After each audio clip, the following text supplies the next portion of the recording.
hilayuan niyo si Manong Guard! Gigil na tili ni Anya at tinamaan sa ulo ang aswang na kay bangis na umangil sa kanya. May mga tao talagang sadyang mahilig makipagbasag ulo kung minsan. Napapasabak sa gulo na isang tao lang din naman ang may pasimuno. Kaya ikaw anak, huwag kang gagaya sa ibang bata na kahit titigas ng ulo ha. Tingnan mo ang kapitbahay nating si Chinchin. Naputok ng paputok ang daliri. Dinala tuloy siya ng kanyang nanay sa ospital. Ang paalala ni Aling Tricia sa kanyang anak na si Anya. Mama! Buti naman po kay Chinchin. Matigas po kasi yung ulo niya. Ilaway niya po ako kahapon. Tapos inagaw niya po yung baon ko po. Sumbong ni Anya na ikinaawa sa kanya ng kanyang ina. Naglalakad silang mag-ina noon galing sa bakery kung saan sila bumili ng pandesal. Pumasok na sila sa kanilang bahay at kaagad na inasikaso ng ginang ang baon ng kanyang anak. May pagkamakulit si Anya at madalas na pinaglalaanan ng oras ang udyok ng kuryosidad kaysa sa takot na mapagalitan ng kanyang mama. Pagdating mo sa eskwelahan, diretso sa classroom ha.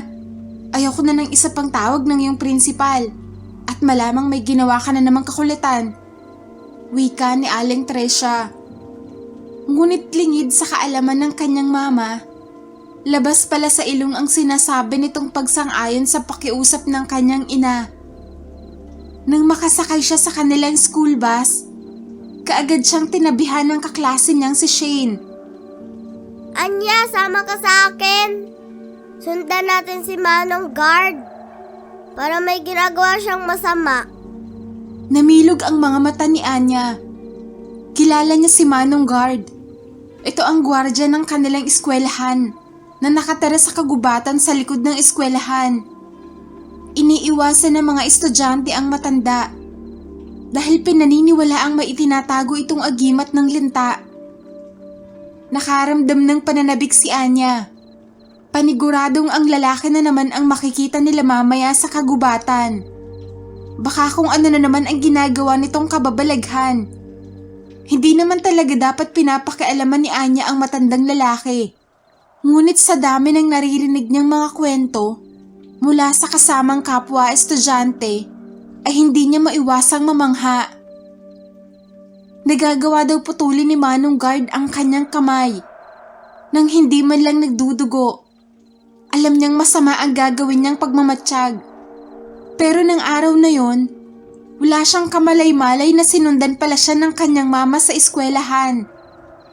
Nalaman ni Aling Tricia na hindi pumasok si Anya sa eskwelahan, kaya labis ang kanyang pag-aalala.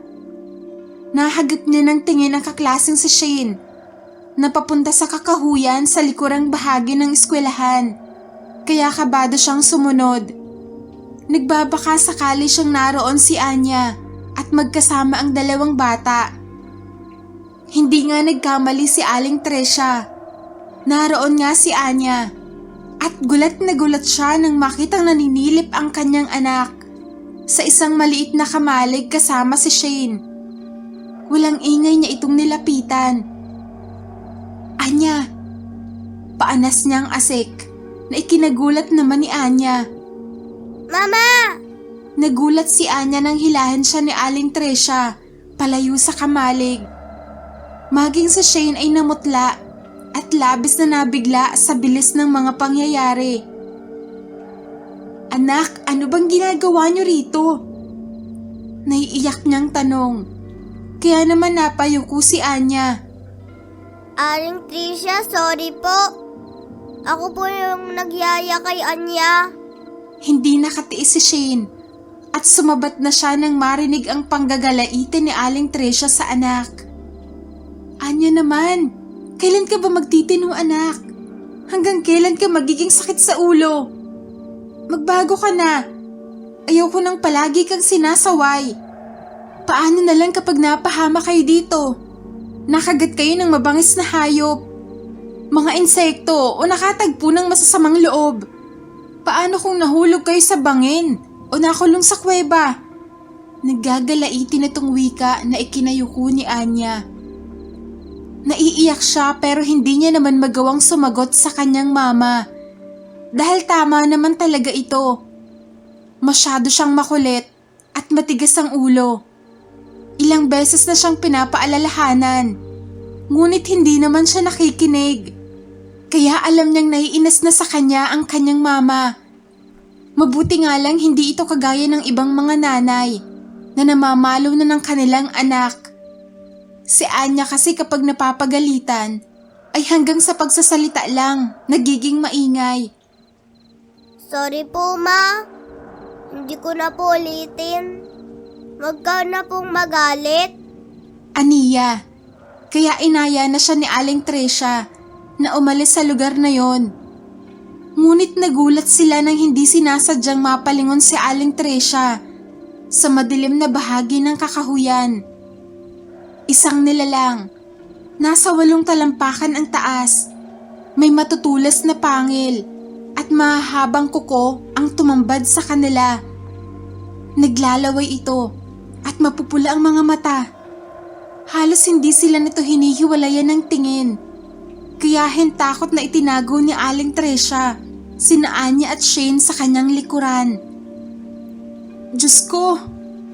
Anas niya at pinagpapawisan ng malapot. Hindi niya alam kung paano ipagtatanggol ang 2 bata laban sa isang yanggaw. Umatras sila nang mapansing humahakbang ang nilalang palapit sa kanila. Nakikita pa ni Aling Tresha ang malapot nitong laway na walang humpay sa pagpatak sa lupa. Kaya napalunok siya at nanginginig na tumingala sa langit.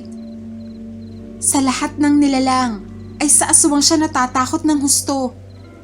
Bago pa man siya makakilos ay may lalaking dumaluhong sa aswang at sila ang nagpambuno. Hala, Mama, si Manong Guard! Niligtas niya tayo! Tili ni Anya at hinilan ang kanyang mama palayo kasama si Shane. Ngunit maling direksyon ang tinatahak nila. Sa halip na pabalik sa eskwelahan, ay sa lumang kamalig sila dinala ng kanilang mga hintakot na paa. Kaya walang nagawa ang ginang kundi ang magmadali.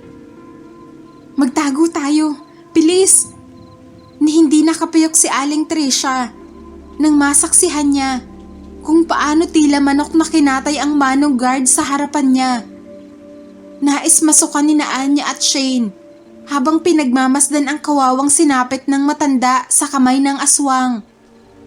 Nakita nila nang magsihulugan sa lupa ang sariwa at umuusok pang lamang loob ng lalaking kalaban. Habang panay pa ang pagkikisay nito, ang dugo ng lalaki ay nagkalat sa buong paligid at natalsikan pa ang dingding ng kanilang pinagtataguang kamalig. Aswang! Aswang! Taranta niyang wika nang makabawi. Naglaho ang katapangang taglay niya at napalitan ng matinding takot nang humarap sa kanya ang nakaririmarim na itsura ng nilalang. Kay pupulan ng mga mata nito at kay tutulas ng mga pangil.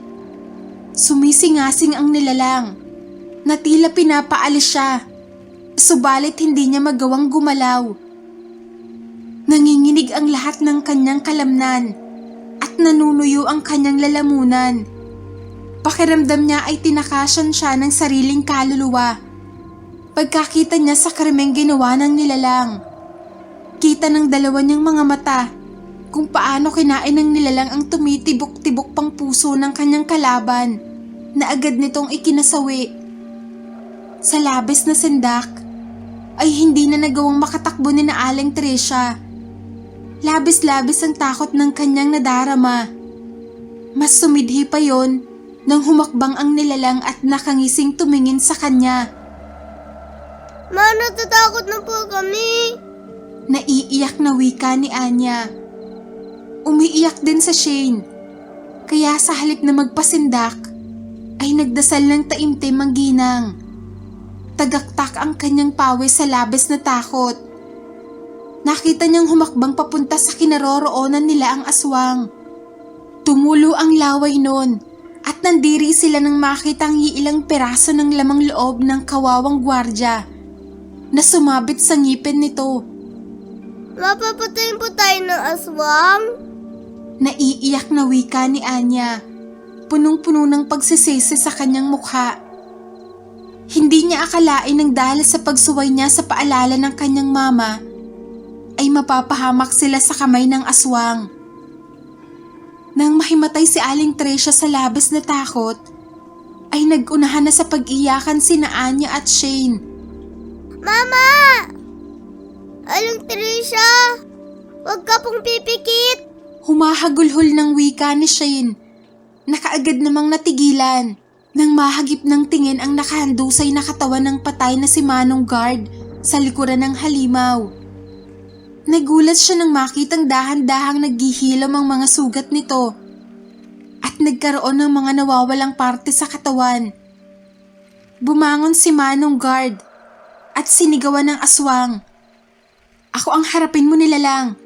Huwag na huwag mong papakialaman ang mga batang walang kalaban-laban. Asik niya.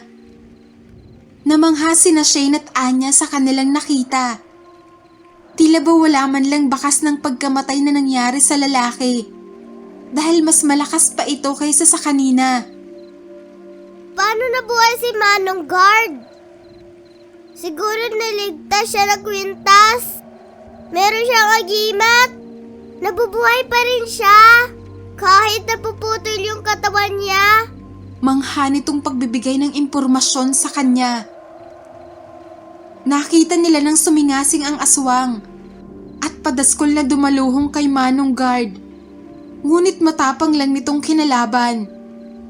Inihanda ng aswang ang kanyang matatalim na kuko. Ngunit may ganoon din si Manong Guard at kay bilis niyang nakalmot ang mukha ng aswang na ikinaatungal nito. Tumilapan ng aswang nang pasunod itong binalibag ni Manong Guard. Kaya mas lalo itong sumingasing at mabagsik na umuungol. Aswang! Mahinang bulong ni Aling Tricia na nagkamalay na at mabilis na inalalayan ang dalawang bata palabas ng kamalig. Tumakas na tayo! Bilis! Ma, natatakot na po ako. Huwag niyo po ako iiwan. Tili ni Anya at nag-uumiyak na tumakbo kasunod ng kanyang ina. Kay tinday ng kabog ng kanyang dibdib. Nadaanan pa nila ang nagkakagulong sina Manong Guard at ang aswang na noong mga oras na yon ay abala pa sa pakikipagtagisan ng lakas at tila walang balak na sumuko. Gigil na gigil at para bang hindi natitigal sa pakikipaglaban. Biglang naawa si Aling Tricia nang makita niyang marahas na kinalmot ng aswang ang mukha ng gwardya. Hindi siya nakatiis at dumampot siya ng sanga. Saka sinugod ang aswang na sa pagkakataong ito ay nakapatong na sa kawawang si Manong Guard. Pati sina Anya at Shane ay tumulong na sa ginagawa ng ginang. Dumampot sila ng bato at binato ang aswang. Hoy, layuan niyo si Manong Guard!